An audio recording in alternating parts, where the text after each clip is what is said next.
A mother's sacrifice. Twin sons, one secret. Years later, fate returns with betrayal and suspense. What happens next will leave you speechless. Watch now. In the pulsing heart of Lagos, under the smoky glow of distant refineries and the ceaseless hum of yellow danfos, a woman once known as Mama Ejima labored through each day like a fading shadow. Her name was Grace, but most had long forgotten it. Years ago, she had been a woman of promise, an accounting graduate from Unilag, smart and ambitious, but life had a way of rearranging even the most carefully drawn maps. She'd given up everything for her twins, Chika and Chitty. When their father disappeared, vanished without warning into the sprawl of Abuja in pursuit of a second life, she sold her belongings, dropped every dream, and began selling Accra by the roadside just to keep them alive. Through sickness and hunger, beatings from Agboros who didn't want her hawking near their territory, and long nights of sewing torn clothes for extra cash, she endured. Grace had only one goal: give her children a better life. The boys had been brilliant. Chika, with a love for machines, had once built a fan from scraps. Chitty was the quiet one, a reader who could quote entire pages of Achebe.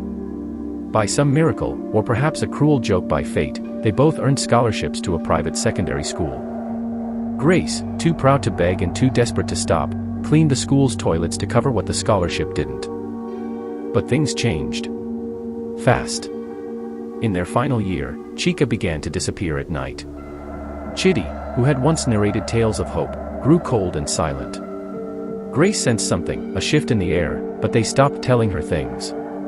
By the time they graduated and moved to Abuja for university, she had lost all hold on them. For years, they sent no word. One Harmattan morning, over a basin of cold washing water, Grace overheard a woman at the market talking about the twins in Abuja who bought their mother a Lexus Jeep. She paused, soap slipping from her hand. "What twins?" she asked, heart pounding. "They're big boys now," the woman said. "One is a tech wizard, owns some crypto thing. The other, politician's aide or something. Big boys.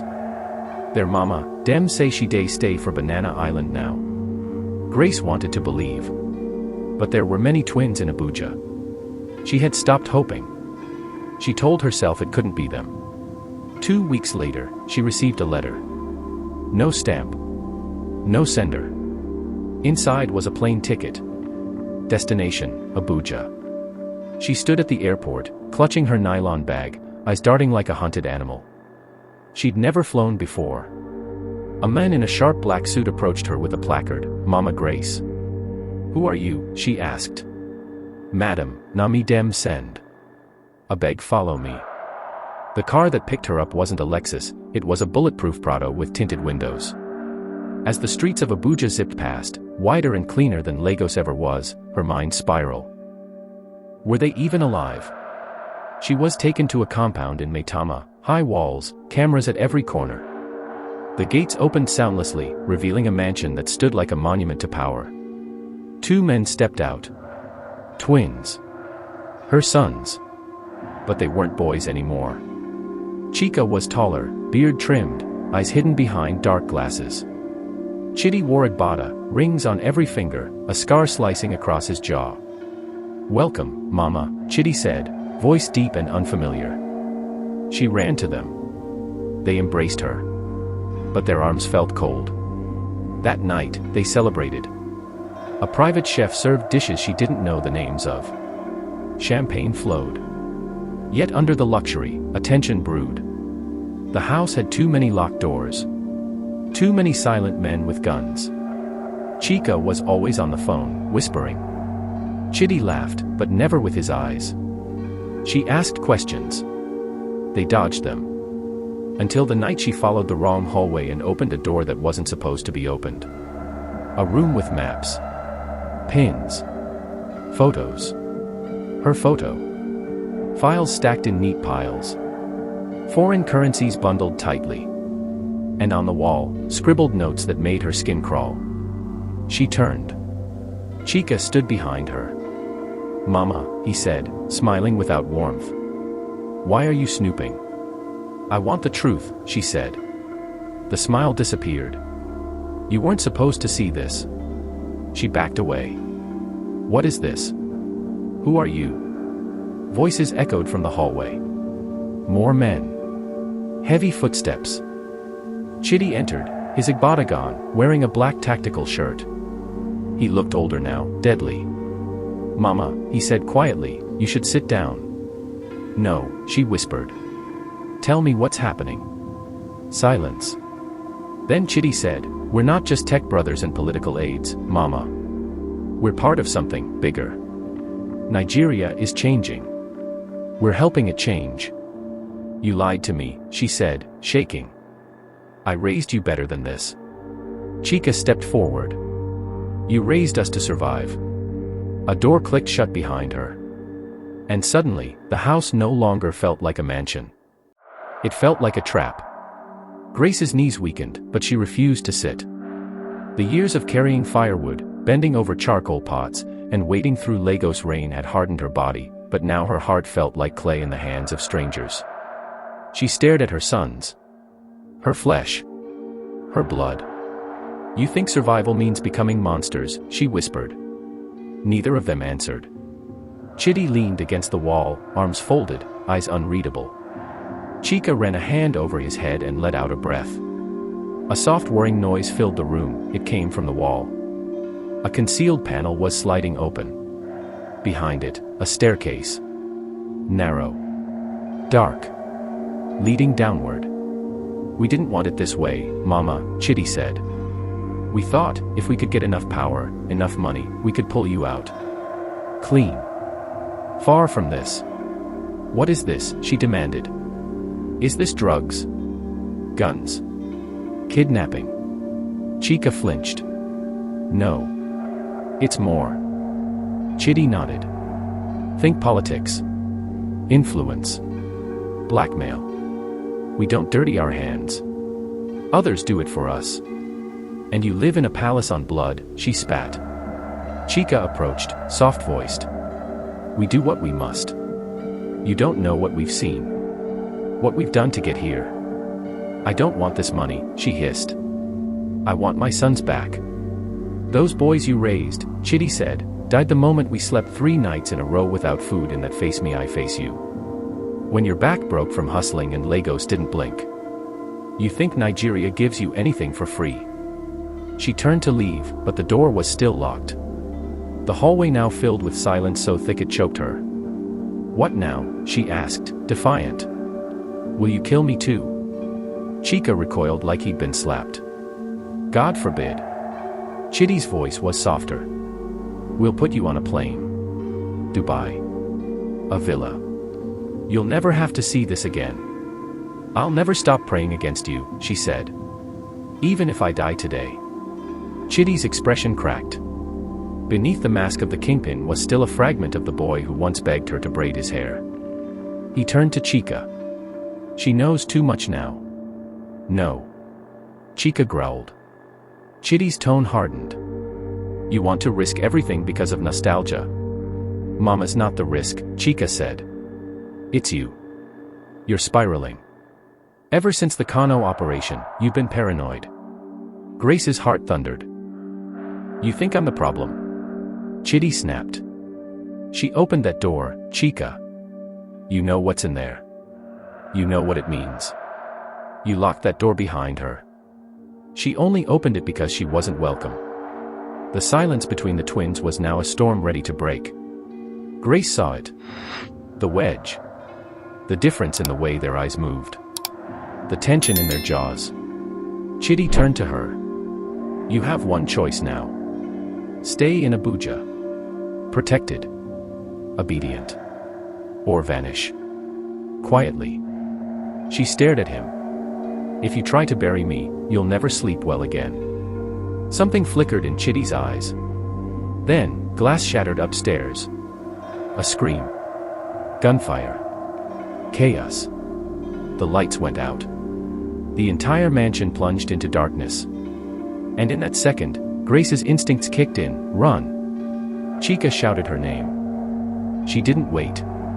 She darted down the hidden staircase. Behind her, the sound of combat erupted. Shouting. Doors slamming.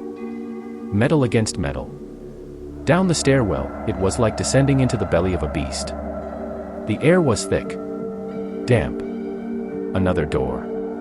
She pushed it open and found herself in an underground garage. Black SUVs. Locked crates. Men sprawled on the ground, unconscious or dead, she didn't know. Blood pooled beneath one of them. Suddenly, a figure stepped out from behind a pillar. A woman. Slim. Dressed in combat gear. Dark skin smeared with soot. Ice cold as ice. "Grace Adeyemi?" the woman asked. Grace froze. "Who are you?" "Call me Shade," she said. "We've been watching your sons for years. We never expected you to be the crack in their wall." "What do you mean?" "You're the leverage we needed." Gunfire echoed above. The building trembled. Shade moved fast, placing a comms device into Grace's hand. "You have a choice, Ma. Come with me. Or go back up there and be a pawn in their empire." Grace didn't speak. Then she looked at the blood on the floor. The photo files. The fear in Chica's voice. The fury in Chitty's eyes. Her lips trembled. But her voice was clear. "I'm done being anyone's pawn." Shade nodded. "Good," she said. "Because this is bigger than your sons." They disappeared into the tunnels beneath Abuja, just as the compound above exploded into flames. The ground shook as they moved through the tunnels. Dust rained from the low ceiling, emergency lights flickered to life, casting the narrow passage in an eerie red glow. Grace stumbled once, catching herself against the wall. Shade grabbed her arm, firm and unyielding. "No time," the woman said. "They'll be sweeping the tunnels soon." Grace's breath came in short, ragged gasps. Her bones ached. Her heart was breaking. They moved fast through concrete veins that pulsed beneath Abuja's elite neighborhoods. After what felt like an hour, they surfaced through a broken drainage cover into an abandoned construction site. Shade pulled out a satellite phone, barked something in Hausa, then turned to Grace. "You need to disappear. For now. We'll relocate you." Grace stared at her. "Where's Chika?" "Chitty." Shade's face hardened. "Alive. For now. Arrests are coming. The government's divided on how to handle it. Some want a quiet sweep. Others, a public trial. They've made too many enemies. I want to see them. That won't help anyone. Least of all you." A helicopter roared overhead, then lowered onto the far edge of the field. The wind from its blades whipped Grace's scarf free. She didn't reach for it. Inside the chopper, she sat motionless, watching Abuja fade beneath her like a mirage built on bones. The towers of Maitama. The glittering lie of power. Somewhere down there, her sons were being hunted, men born of her pain, twisted by the same system she once thought she could shield them from. She had raised them with love. Raised them to fight. But she hadn't known what kind of war they would choose. The next weeks were a blur. She was moved from Kaduna to Enugu, then to a safe house deep in the Obudu Hills. The government filed no reports. The media whispered of twin masterminds caught in a multi-billion naira racketeering network, but never showed names or faces. Everything was shadows and silence. Until the envelope came. 3 months later.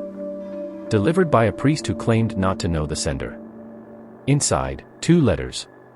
One from Chika. One from Chitty. Chika's letter was simple. "Mama, I didn't know how deep we were until it was too late. I tried to protect you. I tried to protect him, too. I'm sorry. I chose power and paid for it. Wherever they send me, I'll live with it. But I'll live. I love you." Chitty's was longer. "They will bury me, Mama. Not in the ground, worse. In silence. I wanted to make Nigeria kneel.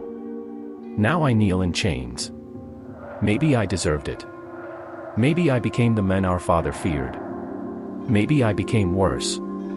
But I never stopped loving you. If you still pray, pray for me." Grace read them under a tree in the hills. The sun was setting. The wind was cold. She didn't cry.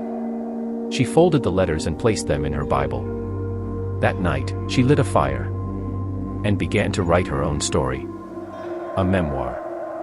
Not about betrayal, or crime, or the rise and fall of twin emperors, but about a mother in Lagos who gave everything for love, and still walked away standing. She called it The Woman Behind the Wall. When it published a year later, under a false name, it spread like wildfire. People read it in Yaba buses, under bridges in Port Harcourt, in classrooms from Ife to Jos. Nobody knew it was real. Everyone felt it was real.